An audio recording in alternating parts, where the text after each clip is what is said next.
About 6 years ago, my parents had to go off town to attend their old friend's wedding, and I was left behind with my big cousin James. They trusted him enough to watch over me, as I was just 12 at the time. That night, he and I were playing games, when there was a sudden loud sound of scratching at the door. James calmly stood up and walked towards the door to investigate the source of this noisy scratching. Then he suddenly looked at me, and with a scratchy, scared voice he told me to get to my bedroom upstairs. It was only around 7 p.m., but it was dark and he insisted that it was my bedtime. He tucked me into my bed and went back downstairs again. And since both of my parents were hunters, they had a handful of guns in a glass cabinet downstairs. And I could tell that when James went downstairs again, he went to grab one of the guns. Few seconds later, I started to hear loud shuffling outside in the leaves.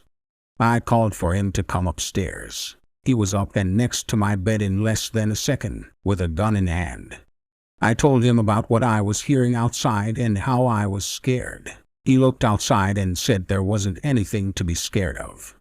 By then, the scratching and kicking at the door had stopped, but I was still scared as fuck. But James decided to stay in my room and assured me that everything will be all right. And within few minutes, I fell asleep. So did he. And at around midnight, the shuffling started again. I immediately started to cry, and that woke James up really fast. He got up and walked out of the room and stood at the top of the stairs.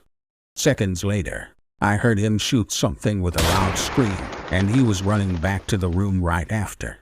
A minute or so later, there was scratching at the bedroom door again. James grabbed his phone and called the police immediately. The scratching continued.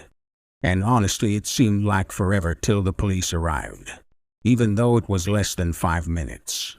And once the police sirens were here, the scratching sound disappeared instantly.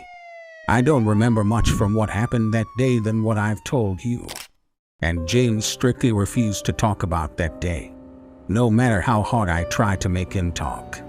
I guess I'll just never know what James saw that day.